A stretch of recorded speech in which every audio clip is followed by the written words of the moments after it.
are reading from the Bhagavad-Gita as it is, 13th chapter,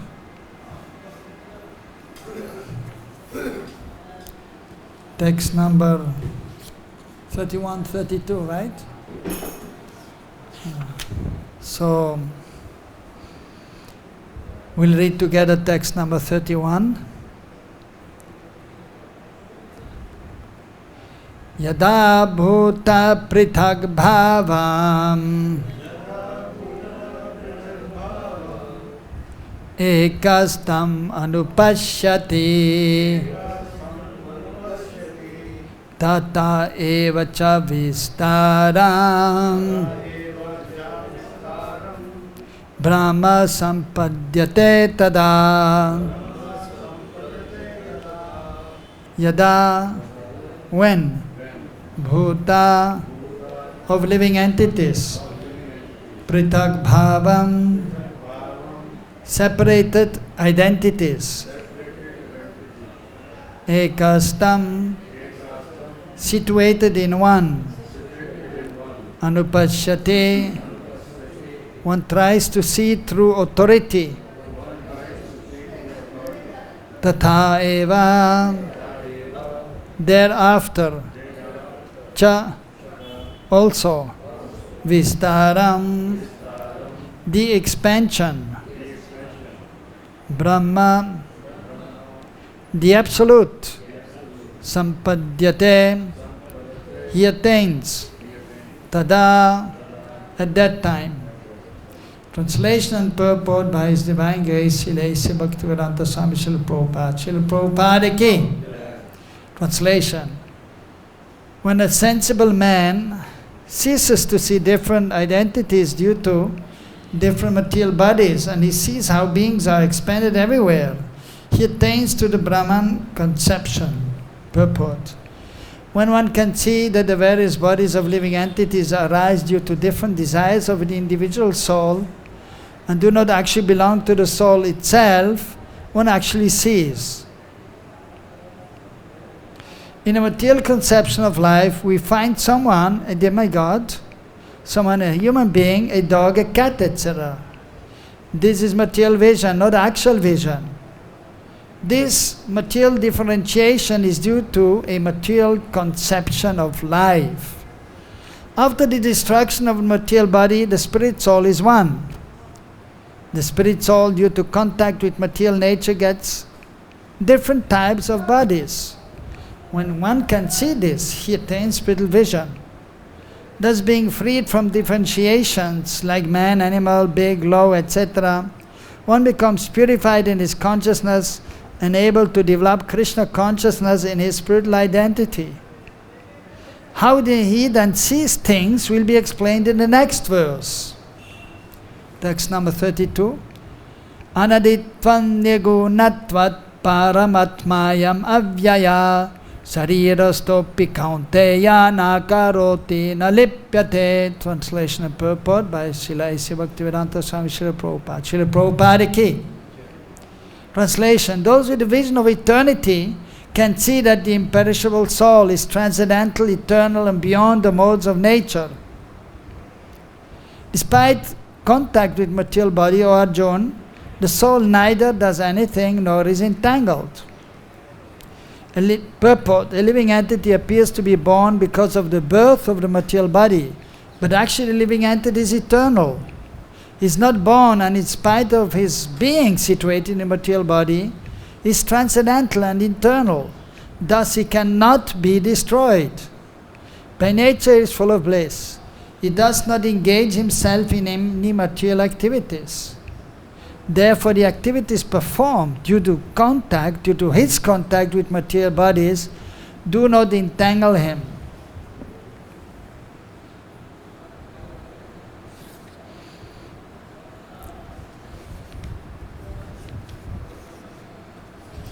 Om Ajnanatimirandasya Jnananjana Salakaya Chakshuranmilitam yanam Tasmai Sri Gurave Namaha.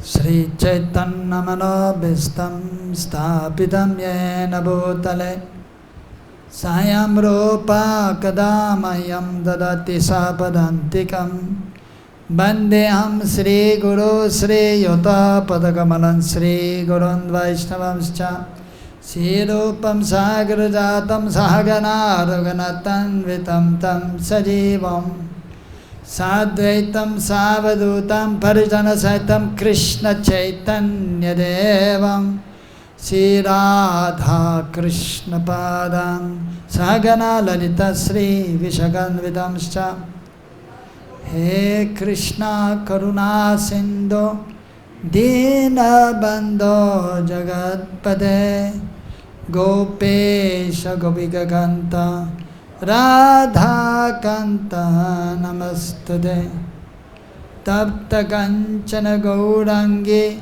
Radhe Vrindavaneshari Vrishabhanu Sude Devi Pranamami Hari Priye Vanchakalpatarubhascha Kripa Sindhubhyevacha Paritanam Pavanebhyo Vaishnavebhyo Namo Namaha Jai Shri Krishna Chaitanya Prabhu Nityananda Sri Advaita Gadadhara Shivasari Gaura Bhakta Vrinda Hare Krishna Krishna Krishna Hare Hare Hare Rama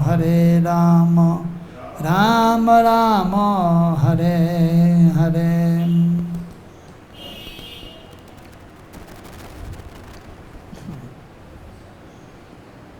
Krishna, the Supreme Personality of Godhead,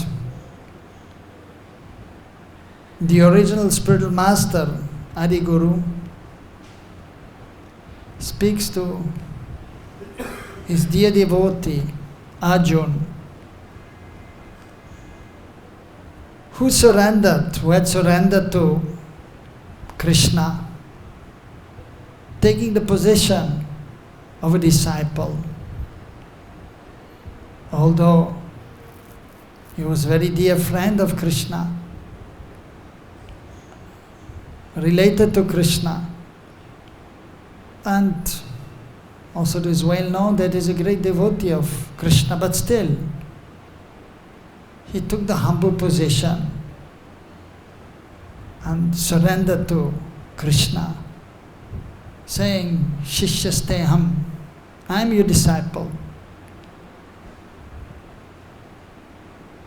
In this material world, everyone is in a very difficult situation, being overcome by the three modes of material nature, and due to that, so many difficulties arise. Ultimately, the living entities are all eternal servants of Krishna. Jivera Sarupoi, Krishnera Nitaras. That is the constitutional position of all the living entities. The eternal sons of Krishna, or Krishna's expansions.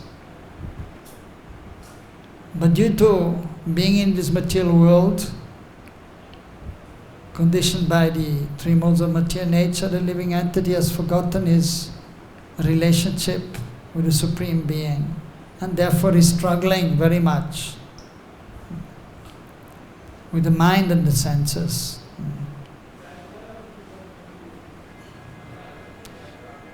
It appears that even the devotees are struggling.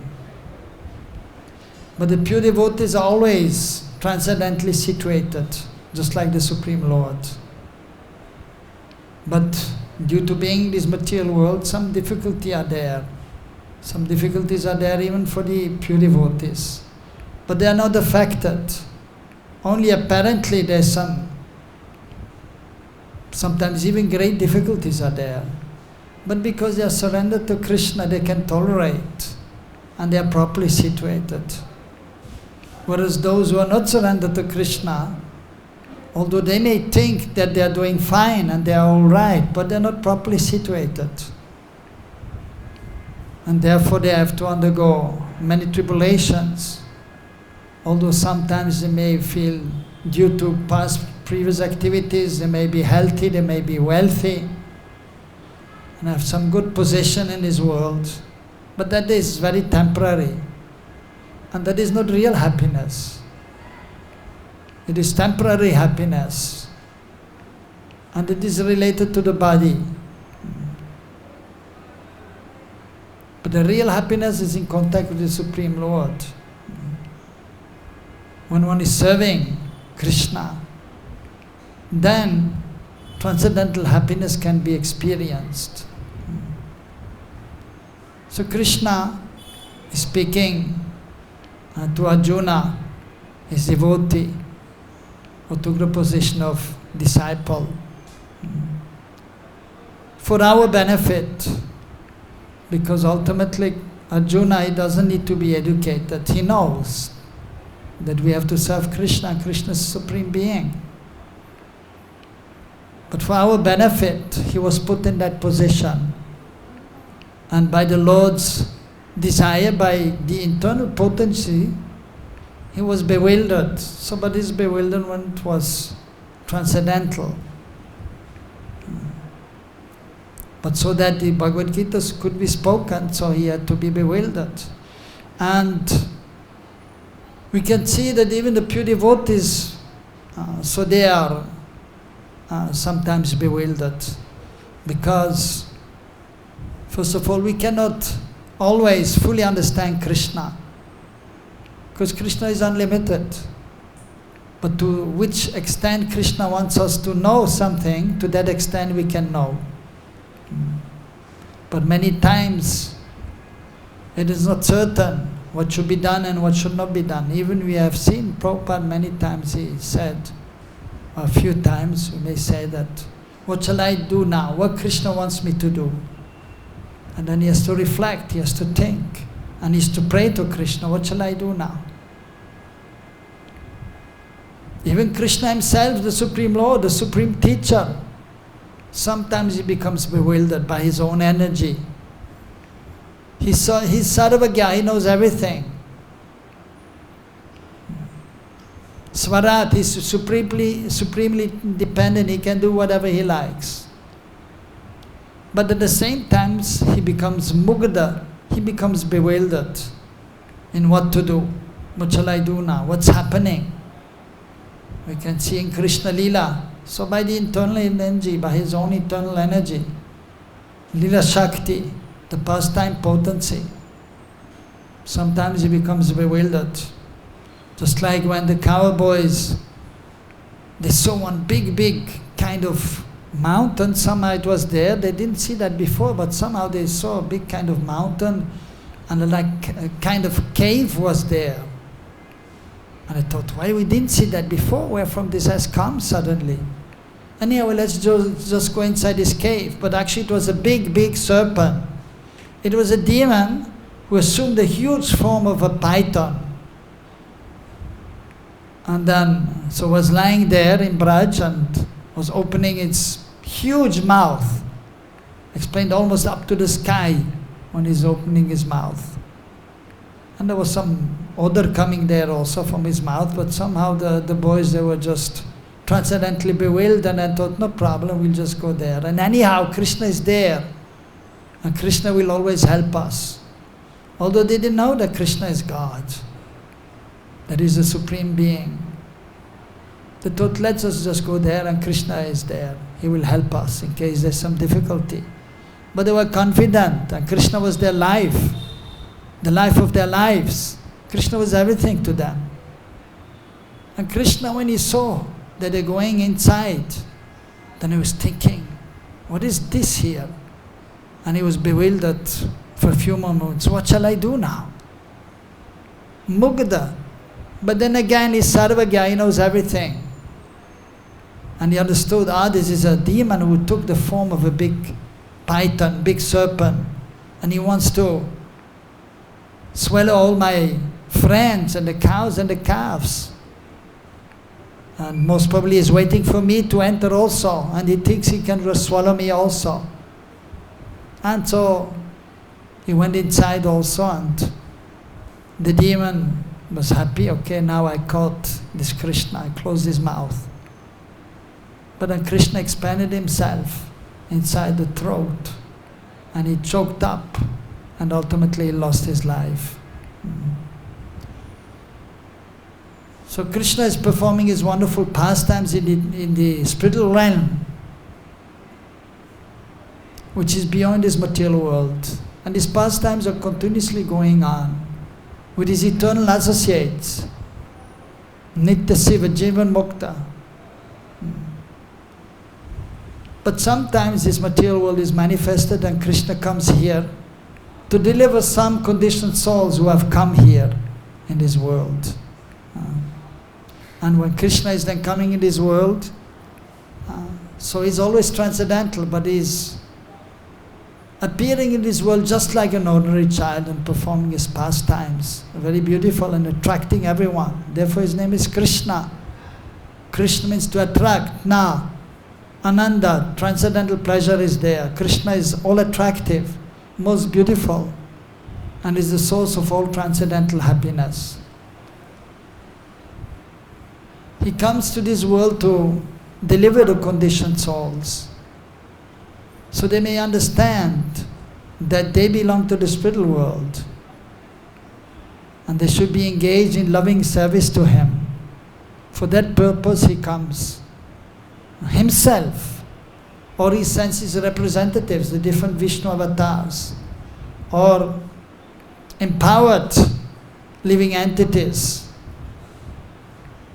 the spiritual masters, the pure devotees, to help the conditioned souls who are conditioned. So, and we can see throughout the Bhagavad-Gita, and especially the beginning, the first point, Krishna is explaining to Arjuna is that we have to understand that we are not this body, that we are spirit soul.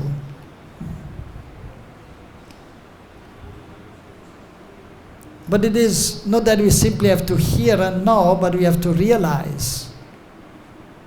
And that is not so easy. I remember when I first came to Sri Vrindavan Dham, almost 40 years ago, 1980. So I didn't know Hindi, but I thought I should learn Hindi since I'm here. And I knew, well, although coming from Switzerland, so English was not my mother tongue, but still we learned in school, so we spoke sufficiently and we could understand. So I had one book, Beyond Birth and Death. And then I got the Hindi version of that, Janma or Mrityu Se Pare, Beyond Birth and Death in Hindi. And then I had the English one and the Hindi one, and then the small grammar book, learn Hindi in 1 month. And then I was studying the grammar and the vocabulary, and then I was trying to read the book, and I was reading and I was understanding by Prabhupada's mercy. Because he wanted his devotees who come from the West to come here and learn the language, so they may also communicate with others and then tell them about Krishna also. And that will be very much effective, which I have seen personally. So then there in the first page, I still remember, because it is very important and because it's the first thing we have to understand, and it was there on the first page in the first book I was reading in Hindi. And there Prabhupada was mentioning about this point. The first thing to understand in spiritual life is that we are not this body, that we are spirit soul. And then he's writing, but it is not so easy to realize that we are a spirit soul. So we have to practice, we have to execute devotional service under the guidance of the spiritual master. And then we can realize the subject matter. We can realize practically that we are not this body. As he's explaining in Bhagavad-Gita in the 9th chapter also, Raja Vidya Raja Goyam Pavitam Idam Uttamam Pratakshakshamam Nam Susukam Katumavayam Prataksha So we can directly experience that we are not this body by practicing the instructions and applying in our life the knowledge we have received. Then we can directly experience. And the same also, Krishna spoke to Lord Brahma, the first created being in this world, at the beginning of creation, as he meditated, was doing austerity, and he received the Gayatri mantra from the Supreme Lord and Saraswati. And then so he also instructed him, and he told him that Jnanam param guhyam me yad vijnanam samanvitam sarahasyam tadangascha grahana gatitam maya. So what I have spoken to you, you kindly accept that. So that is Jnana, which is very confidential. Param guhyam. And then Yad Vigyaman Samanvitam. Together with this knowledge, the realization is there too. But Sarahasyam, but is a secret to that also. Tadangascha, that the different limbs are there by which we can realize the secret. So these are the different devotional activities. Anga, that is mentioned by Rupa Goswami, there are 64 limbs of devotional service. By executing them, or a few of them, then we can realize the subject matter. And there also, so Brahma, he realized by receiving this knowledge and chanting the Gayatri mantra, doing austerity, as Bhaktisiddhanta Thakur Prabhupada has explained in the purport to the Brahma Samhita, where he has explained about Brahmaji also gaining this knowledge and then offering beautiful prayers, which we hear every day, and Prabhupada recommended to chant while we worship the deities also, which is ending every line of the main verses, Govindam Adipurusham Tamaham Bhajami. Lord Brahma is saying, I am worshipping Tamaham Bhajami. That Govinda, the Adipurush, the first person, the original person, the Supreme Personality of Godhead, the Supreme Controller.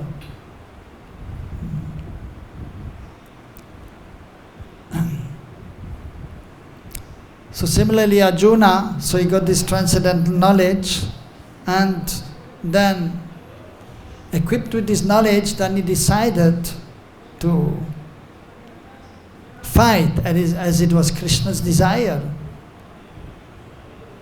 Although Krishna, at the end, towards the end of this conversation in the 18th chapter, is saying that as you desire, I have given you this knowledge, but then now you do as you wish. It's chatum. You do as you wish. Krishna is not forcing. But he wants the conditioned souls to come to their senses and engage in the loving service towards him. But he's not forcing. No. The living entity has to make the choice, and he has to lovingly serve Krishna with all his senses, his mind fixed on Krishna, using his intelligence in the service of Krishna, and then also with the real ego that I am the eternal servant of Krishna.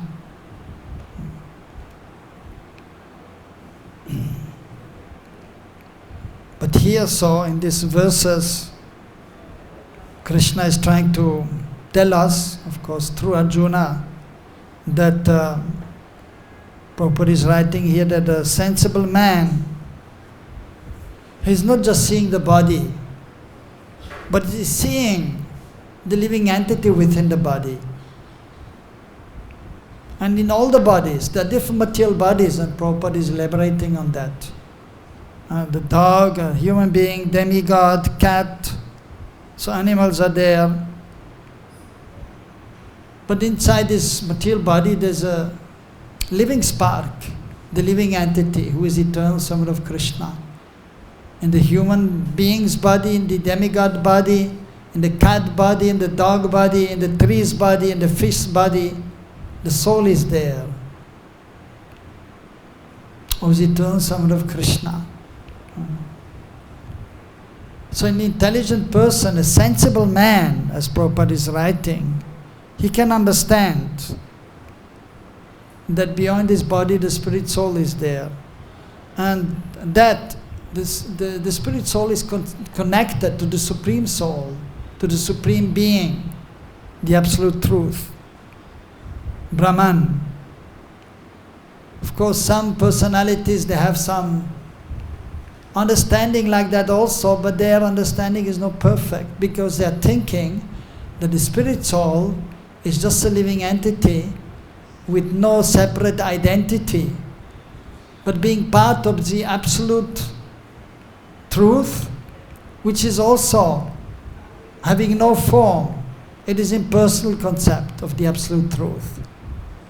The absolute truth having no form, nirgun, no qualities, no material qualities, not even spiritual qualities. And the living entities, they are part and parcels of that absolute truth, but they also have no qualities, no form. And the aim is to simply merge in the absolute truth. But that is incomplete understanding.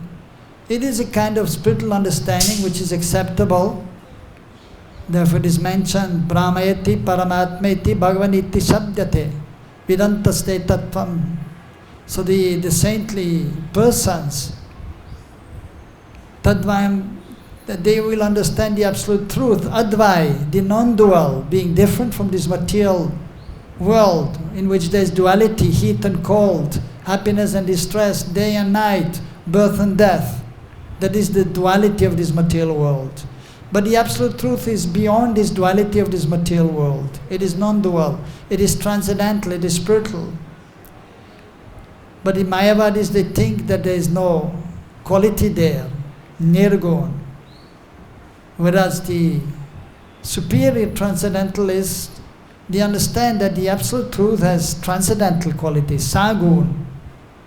But it has no material qualities, only spiritual qualities. And the Supreme Being has a form, Satchidananda Sarup, eternal, full of bliss and knowledge, in personal form. And the living entities and part and parcels of Krishna, of the Supreme Being, they also have a transcendental form, which is eternal and full of knowledge. But Krishna is Vibhu, unlimited, great, and the living entities are infinitesimal, Anu, very small. But the same quality is there, but in minute quantity.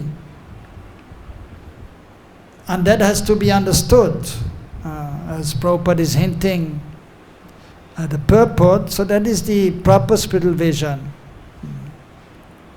which has to be understood very clearly. And which is practically the beginning from the real spiritual life when one is situated on the transcendental platform beyond the modes of material nature. But by the mercy of the spiritual master and the mercy of the Lord, even in the beginning stage when one is not fully realized, only when even one has this knowledge, but if one has faith, Shraddha, in the words of the spiritual master, in the words of the scriptures, of the Supreme Being Krishna, then even though one may not have realizations in the beginning, or no strong realizations, only theoretical, but still by adapting oneself to the process, then one will very quickly realize more and more. But of course we should try to come to the highest stage of completely realizing our transcendental form and relationship with Krishna. But that is a very gradual process. It will take some time, but one should try to make as much advancement as possible, as quickly as possible. Just like the child going to school. So He has to go first in first class, second class, third class. He cannot jump and go to the university immediately, not possible. He has to pass the different stages. And it will take some time. As we know, usually it takes at least 12 years of primary and secondary school. And then one can go to the university and become a master in some field. And one will get master's degree.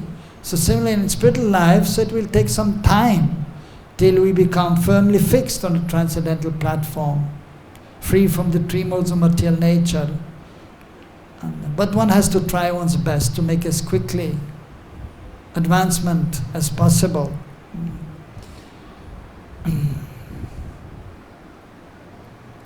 And so in the first verse, 31, so he's explaining about the intelligent person seeing the living entity in everybody, in the different bodies, and understanding that they are connected to the absolute truth. They are expansions of the absolute truth. And then in the next verse, he's explaining about the vision of those who are transcendently situated, beyond the modes of material nature. And they will understand that the spirit soul is transcendental, eternal, and beyond the modes of material nature. And then the point here he's making that to Arjuna, Krishna, that despite being in contact with the material body, O Arjuna, the soul neither does anything nor is entangled. So because when we are in this material world, so the body is there and we cannot just simply give up the body and perform spiritual activities. That is not possible. We have this body and we use the body in order to become realized. And even when one is realized, one is not just simply giving up the body. No. But still one is engaging the body in the service of the Lord. But then the consciousness is different on the realized platform. And he doesn't know and he understands and he does not identify with the material body. And he understands that he does nothing ultimately and that is not entangled in this material world. So that the material body is completely different from the soul. And just like Prabhupada has explained in the 7th canto, and if you have a coconut, so in the unripe state, the coconut is green in color, usually it is called dab, Bengal, and then you can open up, and even you can buy here nowadays, and you can drink, it's very tasty. And then you can open the coconut, the shell, green part, and then you can see inside as the coconut is there. It is very soft, because it is not ripe, kacha. And it is attached to the shell. The coconut is attached to the shell, which is very big. So in the beginning stage also, even though the devotee has knowledge, or the transcendentalist, but he's still attached to the body. And he cannot see that he's different, actually. But he knows theoretically, but practically he has no realization. He's still identifying with his body, he's still thinking, I'm doing. Whereas when one is more advanced, and Prabhupada then is giving the example of the ripe coconut, the brown, when it is becoming brown, the shell is becoming dry and then is becoming brown and hairy. And even there are two stages, but there we can see that the coconut inside is becoming thick and very substantial. But even there it is still attached to the shell. But then when you open, you can detach it but it is substantial. Just like when one is practicing, one can realize more that I am spirit soul, I am not this body. But still some attachment is there to the body, because not easy to become completely detached from the body. But then in the very ripe state, then you can get the coconut and you can shake it. And you can hear tok, tok, tok, tok, tok. because the coconut is detached from the coconut shell. And even when you cut it open, you can get it. The full coconut is there. It's completely detached from the shell. So that is the realized platform. The pure devotee is completely detached from this body. He very clearly sees that is not this body. No attachment at all, not entangled, nothing. Completely detached. Just like when you have somebody has a vehicle. He's sitting in the vehicle, he's driving, and it's clear he's different from the vehicle, and he goes out whenever he wants. No attachment. So similarly, the pure devotee is in this body, and he's situated in this body, but he knows he's completely different. But then he's using the body, yantra, which is like a vehicle. It is a vehicle. And he's engaging in Krishna seva. And therefore he's doing service twofold. Seva sadhaka rupena, siddha rupena chatrahi, tad bhavalipsana karya, vrajalokanu sarata. So externally as sadhaka is executing devotional service, whereas the neophyte devotee is just beginning to understand I'm spirit soul, but internally nothing happening. He only knows I'm soul and I'm servant of Krishna, and he's using the body, his mind and senses to somehow engage in Krishna seva. But the consciousness is not yet developed spiritually and not detached from the body. So therefore one seva is there. Of course, even with the mind you may think, oh, let me just offer something to Krishna. That is the beginning of the internal service. But those who are more advanced, because they are fully realizing that there's not this body, so they're using the body in Krishna seva, but internally they are serving Krishna also. And that Mahaprabhu told to Raghunath Das Goswami, Amanina manana Krishna nama sada labe braje Radha Krishna seva manase karibe. First of all, externally, Amanina manana Krishna nama sada labe. Always remain very humble. Don't expect any honor. Give all honor to others. And always chant Hare Krishna, Krishna Krishna, Hare Hare.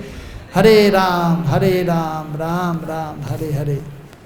But then internally also, Krishna nama sadalave, Braje, Radha Krishna seva, Manase Karibe. And with your mind in Braj, you serve the divine couple, Sisi Radha and Krishna. So the advanced devotees, they can do that. And they can remember Radha Krishna, their pastimes. And they are serving there. First of all, they may desire to serve, and then they may mentally do some manasi seva. And then of course, realize that the pure devotees who are eternally connected to Krishna, they're there in the pastimes with Krishna. And even when they come in this world to act on behalf of the Lord as acharyas, spiritual teachers and masters, so they are serving always Krishna in Golok or in Shetadip Navadvip, serving Mahaprabhu. They are constantly there serving.